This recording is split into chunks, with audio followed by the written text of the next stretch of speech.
नमस्कार दोस्तों, यह कहानी है जालंधर में रहने वाले परिवार के साथ घटी हुई एक भयंकर भूतिया घटना की कहानी। इस घटना में एक माँ और उनके 6 बच्चे इन्वॉल्व थे। ये जो बच्चे थे, इनके पिताजी की मृत्यु सन 2016 में ही किसी बीमारी की वजह से हो गई थी। उसके बाद से इस परिवार में कमाने वाली केवल एक महिला, इन बच्चों की माँ। बच्चे छोटे थे, स्कूल में पढ़ाई करते थे।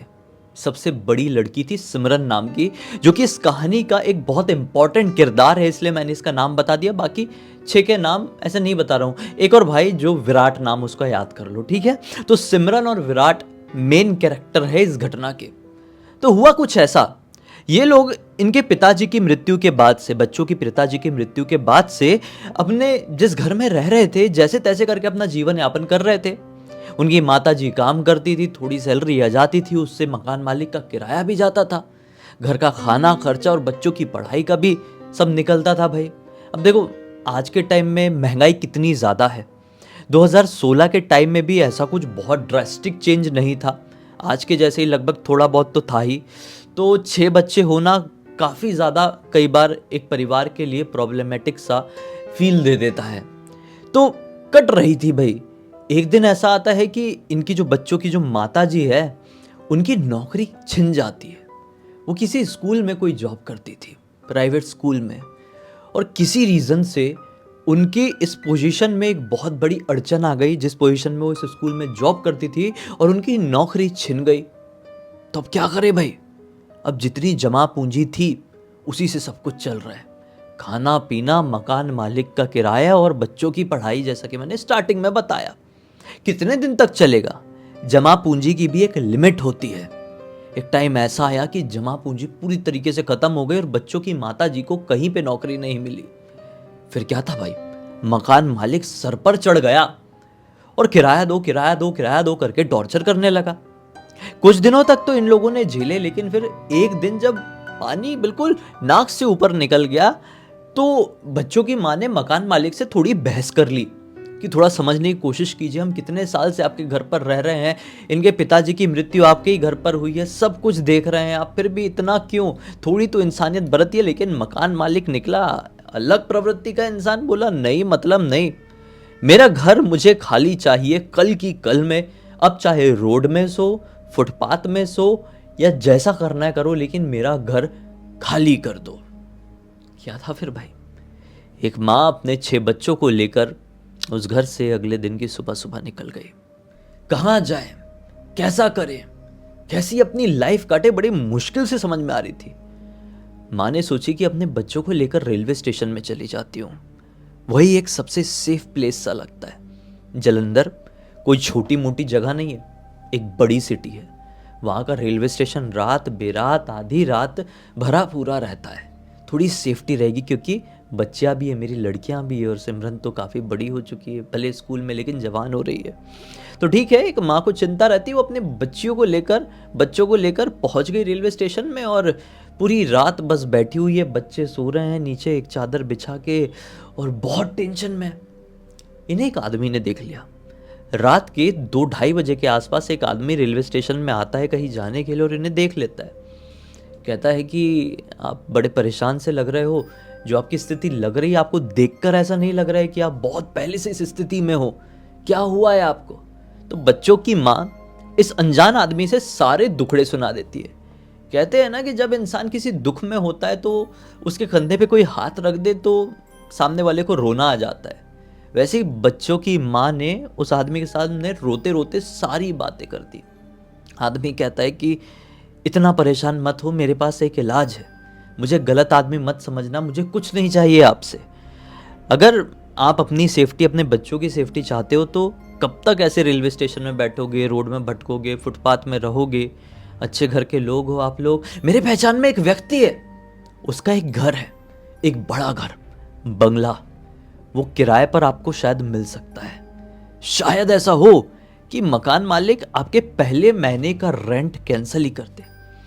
आप बच्चों को लेकर वहां पर चले जाओ, वहां पर रहो, जब पैसे आएंगे तब दे देना। मैं अपने एंड से उस मकान मालिक से बात करने की कोशिश करता हूं। उसका वो घर काफी समय से खाली पड़ा हुआ है, लेकिन एक बार आप उस घर को चलकर देख लो, अच्छा लगेगा तो फिर हम देखेंगे आगे क्या कर सकते हैं। ये बोलती है ठीक है सर।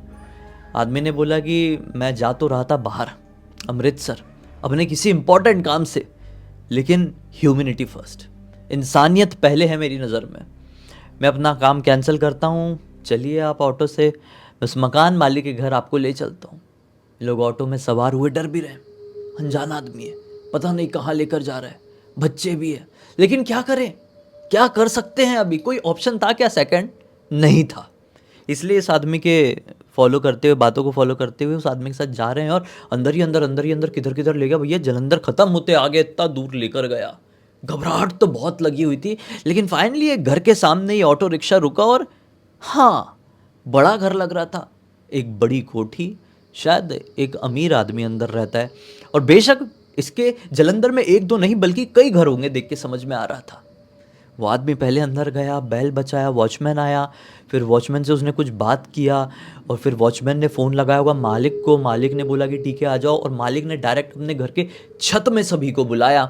अपने घर पे नहीं, बड़ा आदमी था, घर पे नहीं बुलाएगा ना उन पर्सन्स को, सिर्फ वो जो अमीर आदमी था वो सिर्फ इस आदमी को जानता था जो इनकी मदद करने के लिए इनको वहाँ तक लेकर गया था, इसलिए छत पर बुलाया उस अमीर आदमी ने अपने घर पे, सबको बैठाया, चाय पानी पिलाया। नेचर में थोड़ा ठीक था। उसके सामने बात निकलती है कि आपका वो जो उधर वाला घर है, वो बंगला जो कि अंडर कंस्ट्रक्शन में ही है, आप इनको किराए पर दे सकते हैं क्या? ये भले आदमी ने इस अमीर आदमी से कहा। अमीर आदमी कहता है कि तुम्हें पता है कि वो घर का निर्माण रुका हुआ है। क्यों रुका हुआ है तुम समझते हो ना? काम आगे नहीं बढ़ पा रहा है।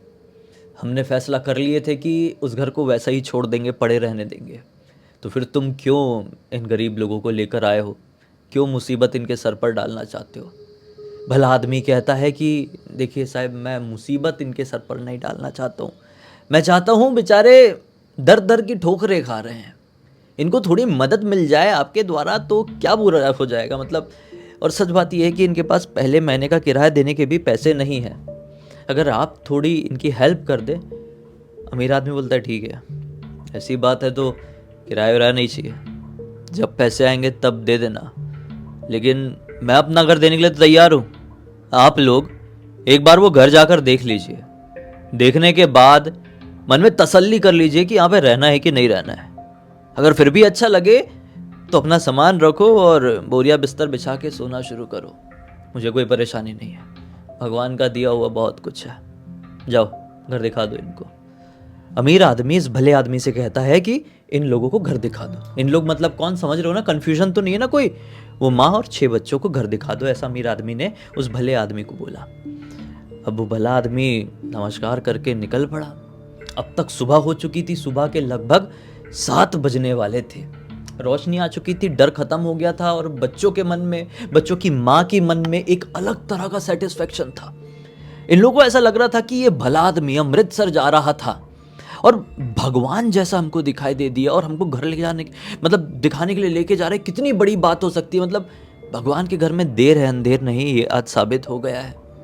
अंधेरे में भी, घने अंधेरे में भी भगवान ने हमारे लिए दरवाज़ा खोले। ठीक है, मन ही मन ऐसा लग रहा था, बेचारे नहीं जानते थे कि आगे क्या इनका इंतज़ार कर रहा था, कि आगे क्या इनका इंतज़ार कर रहा था। थोड़ी आगे जाने के बाद ये भी जलंधर के दूसरे कोने में था। ये घर भी जलंधर के एक कोने में तो उस मकान मालिक की कोठी, और एक कोने में उसका वो किराए में देने वाला घर। वो भी छोटा मोटा घर नहीं था, बड़ा बंगलो, 2 फ्लोर का, उसकी ग्राउंड फ्लोर की भी हाइट लगभग 15-20 फीट की। अरे बड़ा घर था, आलीशान। उसके ऊपर वाले की भी इतना आलीशान घर। ये बच्चे और माँ देख के टेंशन में आ गए, इतना आलीशान घर मकान मालिक हमको फ्री में दे रहा है। इंसानियत सचमुच में जिंदा है यार। लेकिन जब किराया देने की बात आएगी तो हम इसको कैसे चुकाएंगे? बच्चों की माँ के मन में सबसे बड़ा ये प्रश्न उठा। लेकिन ये जो भला आदमी था वो समझ चुका था इनके हुलिये को देखकर, इनके शक्ल को देखकर, कि इस बड़े घर में एंटर करने से ये लोग घबरा रहे हैं।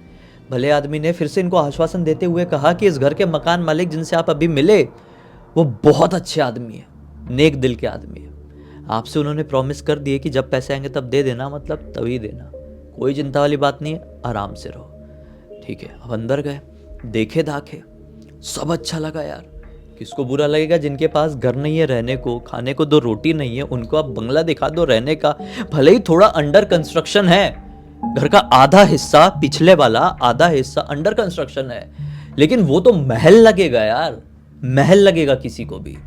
ने बोले कि हम रह लेंगे। बच्चों की माँ ने, यानी सिमरन की माँ से हम अब इनको संबोधित करते हैं, सिमरन की माँ ने बोली कि हम यहाँ पर रह लेंगे अपने बच्चों के साथ। भले आदमी ने भी बोला कि अच्छी बात है, काफ़ी देर हो चुकी है, आप बिल्कुल सोए नहीं हैं, आप जाइए सो जाइए, मैं मकान मालिक तक ये इन्फॉर्मेशन पहुंचवा दूंगा और आज सुबह सुबह की ही ट्रेन पकड़ के अमृतसर निकल जाऊंगा, आऊँगा तो जल्द मिलेंगे। ऐसा बोल के वो आदमी निकल गया और यहाँ पर तो बच्चों की माँ बहुत खुश हो गई। वो आदमी निकल के शायद मकान मालिक को इन्फॉर्म कर दिया होगा, ये भी अपना बोरिया बिस्तर डाल के रहने वहने लगे। 1 हफ्ते कितनी खुशी में कैसे कैसे कटे मैं आपको एक्सप्लेन नहीं कर सकता, ना वो लोग कभी किसी को एक्सप्लेन कर पाए। लेकिन 8वें दिन से इनको अजीबो गरीब चीज यहां पर समझ में आने लगी। कहानी में आया ट्विस्ट 8वें दिन से, जब अमावस्या की रात थी। एक कुत्ता या भेड़िया, क्या मालूम क्या था, इनके घर के गेट के सामने आया और नॉन स्टॉप रोना शुरू किया। नॉन स्टॉप रो रहा है, रात से लेकर सुबह के 4 बजे तक वो रोया है। पता नहीं कौन सी ताकत उसके अंदर आ गई थी जो इतना रोया, कौन सा दुख उसको आ गया था। बच्चे सारे परेशान, बच्चों की माँ परेशान, सब परेशान, लेकिन वो हट नहीं रहा है, वो सिर्फ रोया जा रहा है। फिर वो चले गया। फिर अगले दिन से ये चीज नोटिस कर रहे हैं सब लोग कि बाथरूम के नल अपने आप चालू हो जाते हैं, शॉवर अपने आप चालू हो जाता है, जो बाल्टी रखी है वो भड़बड़ा के एकदम पटक जाती है, कोई मतलब अपने आप गिर जाती है बाल्टी। बाथरूम का दरवाजा अगर खुला हुआ है तो झटके में खट से बंद होता है। ऐसी ऐसी चीज होने लगी। किचन में कोई चीज कहीं पर रखी है, समझ लो बच्चों की माँ ने, वो चीज अपनी जगह बदल देती है। बर्तन अपनी जगह पर सेटल्ड है, वो अपने आप गिर जाते हैं। भगवान की कुछ फोटोज थी इनके पास हमेशा से, वो फोटो इन्होंने इस घर में लाकर लगा दिए थे। वो फोटो फूटने लगी, क्रैक मारने लगी, अपने आप फोटोज में क्रैक आने लगे। कुछ समझ में नहीं आ रहा था। 3-4 दिनों तक यही हुआ। फिर 5वें-6वें दिन से फिर से अब कुत्तों के रोने की आवाज आ रही है, लेकिन अब घर के सामने से नहीं, घर के पीछे से, और 1-2 की नहीं बल्कि झुंड की आवाज। फिर छत में जाकर एक दिन देखे कि कुत्ते पीछे से इतना रोते क्यों हैं। तो ये समझ में आया कि काफी सारी बिल्लियां इनके घर के पीछे एक प्लॉट है, वहां पर रहती है कोने में, और एक कोने में, उसी प्लॉट के एक कोने में कुत्ते रहते हैं, 7-8 कुत्ते। इनको ये मामला बड़ा विचित्र लगता था कि कुत्ते भी वहीं पर रह रहे हैं एक कोने में, बिल्लियां भी वहीं पर रह रही है कोने में, लड़ाई नहीं होती है, सिर्फ रोते हैं रात भर, समझ में नहीं आता है क्या नहीं। एक दिन की बात है, इन्होंने इग्नोर की इस चीज़ को कि चलो ठीक है, आजू बाजू इतने कुत्ते रहते हैं, सुनसान इलाका है, बिल्लियाँ रहती है, तो रात बेरात रोते हैं, वो शायद भूख के कारण रोते हैं, किसी भी कारण से रोते हो। एक दिन की बात है, सिमरन अपने छोटे भाई के साथ किसी बर्थडे पार्टी में गई हुई थी। ठीक है, ये लोग बर्थडे पार्टी वहाँ पर बढ़िया से सेलिब्रेट किए। सिमरन की एक फ्रेंड की बर्थडे थी और रात में 10:30 बजे अपने घर लौट रहे थे। 10:30 बजे सिमरन की मम्मी और बाकी इसके भाई बहन सो चुके होंगे घर पे। जैसे ही ये लोग अपने घर के आंगन तक पहुँचे हैं, पूरे एरिया के फाक से लाइट ऑफ हो गई। लाइट ऑफ हुई तो सिमरन थोड़ी घबरा गई और मोबाइल का फ्लैश लाइट ऑन करी है। जैसे ही वो आंगन के अंदर कदम रखी, उसने नोटिस करी कि बहुत गंदी स्मेल आ रही है। छोटे भाई को भी बहुत स्मेल आ रही थी। भाई ने बोला, दीदी ये क्या है, क्या चीज़ सड़ गई है हमारे घर के अंदर। सिमरन ने प्रॉपर लाइट मार के देखी तो क्या पाई, इनका घर का जो आंगन है ना, पूरी तरीके से खून से भरा हुआ, लथपथ। दिमाग खराब हो गया, घबरा गई सिमरन, पूरे शरीर में एक सिरन सी दौड़ गई। भाई को तो एक सेकंड के लिए कुछ समझ में नहीं आया, उसको ऐसा लगा कीचड़ विचड़ है क्या, लेकिन सिमरन समझ चुकी थी और ये स्मेल गारंटी इसी से आ रही थी। भाई ने बोला, दीदी इतनी घबरा क्यों रही हो। सिमरन बोलती है, भाई यहाँ पर खून है। क्या, ऐसे करके चिल्ला दिया।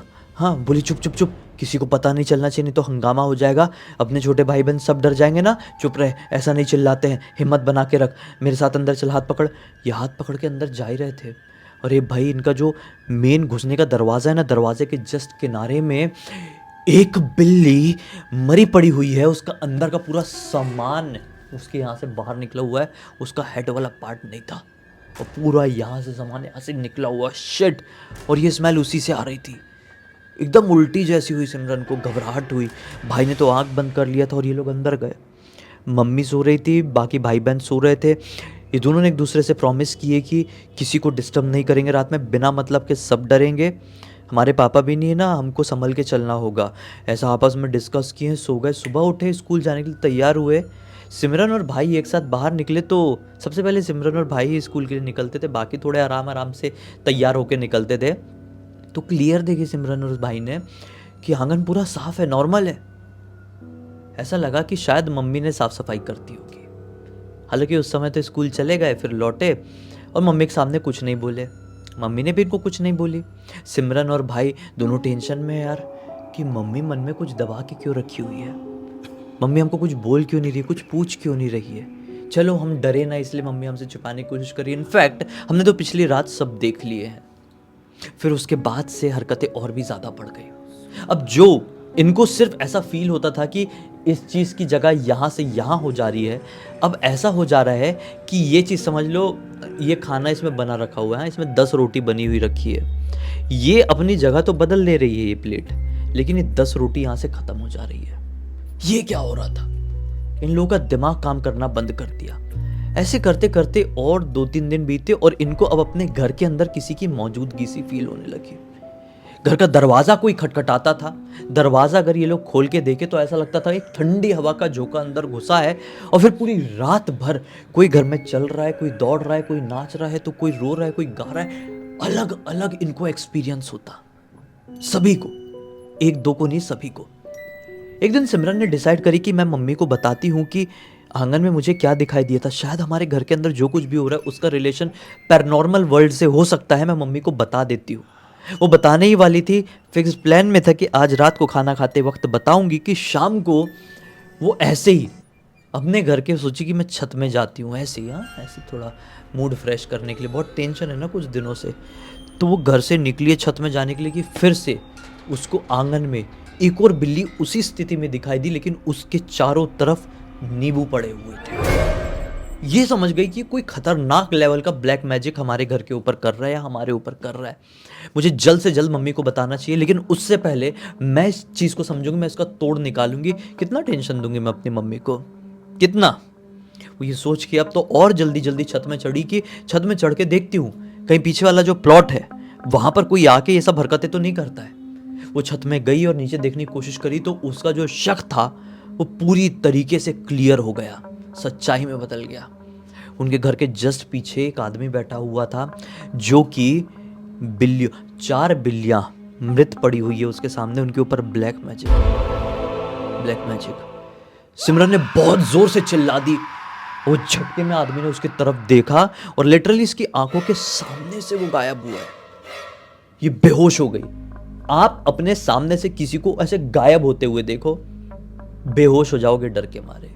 लिटरली सिमरन के साथ भी वही हाल हुआ। उसकी चीख से सब लोग ऊपर आ गए, भाई बहन मम्मी उसको उठाकर लेकर नीचे गए। और सिमरन जागी तो कांप रही है ठंड के मारे, फीवर आ गया है घबराहट के कारण, और मम्मी को सारी बात बता दी।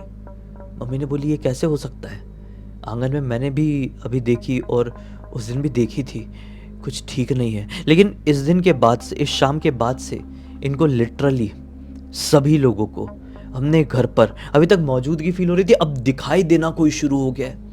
सभी को दिखाई देता। एक आदमी है जो कि कंबल ओढ़ा रहता है, उसकी आंख नहीं, उसके नाक नहीं, उसका सिर्फ मुंह है, दांत नहीं, उसके मसूड़े भी बाहर दिखते हैं और उसके पास से बहुत गंदी स्मेल आती है और कुछ चबाता रहता है और यहाँ से उसका खून टपकते रहता है, कुछ चबाते रहता है जैसे कोई मांस ही चबा रहा हो। और इनको मतलब आगे बढ़ के नुकसान पहुंचाने की कोशिश कर रहा होता है। उसके बॉडी लैंग्वेज से ऐसा समझ में आता है। मतलब मैं उस चीज़ को एक्सप्लेन नहीं कर पा रहा हूँ प्रॉपर वर्ड में यार, जिसके साथ होता है वो ज़्यादा बेटर एक्सप्लेन कर पाता है। लेकिन हाँ, वो बहुत स्कैरी पोजीशन में, स्कैरी लुक में सभी को दिखाई देता था। कई बार कोई अकेला, जैसे कैसे दिखाई देता था मैं आपको बताता हूँ। जैसे सिमरन ही है, वॉशरूम गई है, अचानक से वॉशरूम में आ गया, अचानक से उसके सामने ऐसा प्रकट हो गया जैसे मम्मी किचन में काम कर रही है, मम्मी के कंधे में टैप हुआ, मम्मी पलट कर देखी तो उसका मुंह ऐसा सामने है। इनका भाई, मतलब बच्चों का भाई, जो बड़ा वाला भाई है, वो सो रहा है। अचानक से उसके सर को किसी ने ऐसा ऐसा सहलाया, वो आंख खोला तो वही आदमी सामने खड़ा है। मतलब ऐसी ऐसी परिस्थितियों में सामने दिख रहा है। रात बेरात इनको टीवी चालू होने की आवाज़ आ रही है। जब टीवी बंद करने के लिए हॉल में पहुंच रहे हैं तो हॉल के सोफे में बैठा हुआ है ऐसा ऐसा दिखाई दे रहा था। भाई आपको मजाक लग रहा होगा लेकिन लिटरली इनको दिखाई दे रहा था। फिर क्या था, जब ऐसे करते करते 2-3 रात बीत गई, इन लोग अभी तक झेल रहे थे, कोई ऑप्शन नहीं था। वो रात में आया, 2-3 रात के बाद रात में आया और सीधे आके सिमरन की मम्मी सो रही थी, कान में आके क्या बोलता है, मुझे तेरा एक बच्चा चाहिए अगर शांति से जीना चाहती है तो। ये घबरा कर उठ गई और जैसी जागी ना, वो इनके पैर के पास खड़ा हुआ था। वो दौड़ता हुआ लिटरली सिमरन के भाई के कमरे में घुसा है। कमरा अलग अलग हुआ था सबका, बड़ा घर था ना। उसका गला ऐसा पकड़ा है और उसको घसीटते हुए घर के बाहर ले जाने लगा। सारे बच्चे मिलके एक साथ हनुमान चालीसा पढ़ना शुरू किए, जोर जोर से। वो छोड़ छाड़ के वहां से गायब हो गया। उसी समय सबकी सब, रात का वक्त था, घर से भागे हैं नॉन स्टॉप, भागे हैं बाहर। पूरी रात घर के आगे वाले फुटपाथ में बैठ के बिताए हैं। जब अगला दिन निकला तो घर पर पहुँचे और पड़ोसियों से पूछे कि ये घर नॉर्मल है कि नहीं, हमारे साथ ऐसा ऐसा हुआ।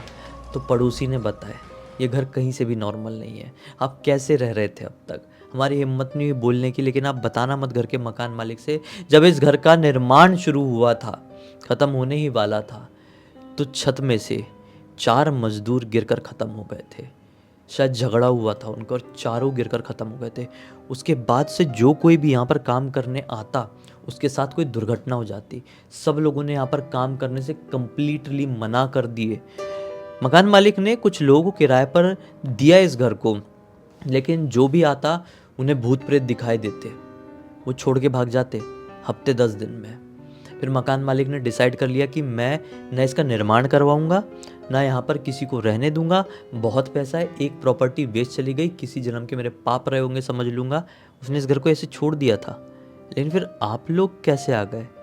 सिमरन की मम्मी ने बोली हम कैसे आए इसके पीछे तो बहुत लंबी कहानी है, लेकिन आपका बहुत बहुत शुक्रिया, आपने ये हमको बताया। हम यहाँ पर अब नहीं रह सकते, चाहे अब हम रोड में क्यों ना रहें। वो अपना सामान उठाए, वहाँ से निकल गए। फिर इनकी मुलाकात इनके एक रिश्तेदार से हुई, कम्युनिकेशन हुआ, थोड़ा फ़ोन में बात हुई, जो पहले कर नहीं रहे थे फिर किए, तो चलो चीज़ें हुई। फिर इनको घर मिल गया, पैसे मिल गए, वो एक अलग टॉपिक है। देखो हो जाता है, ज़िंदगी हमेशा ऐसी नहीं चलती है, उतार चढ़ाव आते हैं। फिर इनकी ज़िंदगी समय के साथ बेहतर हुई। इस घटना की जानकारी इन्हीं के एक रिश्तेदार ने मुझे इंस्टाग्राम पर लिख कर भेजा और अपना नाम नहीं बताया, तो मैं भी नहीं बता पा रहा हूँ। नाम नहीं लिखा था, एक आईडी में एक अलग ही कुछ लिखा हुआ था, तो ठीक है, नाम से मैं क्या रखा है, मतलब एक अलग सी घटना की जानकारी आज आपको मिली। इसी बात पे लाइक ज़रूर कर देना वीडियो को। अब तक देख लिया तो चैनल को सब्सक्राइब कर देना, बेल आइकन दबा के ऑल के ऑप्शन में क्लिक करना, क्योंकि मैं इसी तरह के वीडियोस जब भी डालूँ तुरंत आपको नोटिफिकेशन मिल जाए। वैसे मैं रोज़ डालता हूँ। इंस्टाग्राम की लिंक वीडियो के डिस्क्रिप्शन बॉक्स में मिल जाएगी, वहाँ पर पहुँच जाना। और ऐसी कोई घटना आपके साथ या आपके जानने वाले के साथ घटी है जो आप चाहते पूरी दुनिया को पता चले, मुझे लिख भेजिए, मैं दुनिया के सामने लेकर आऊँगा अपने वीडियोज़ के ज़रिए। चलिए कल फिर से मिलते हैं, तब तक के लिए बहुत बहुत धन्यवाद। आपका दिन शुभ हो।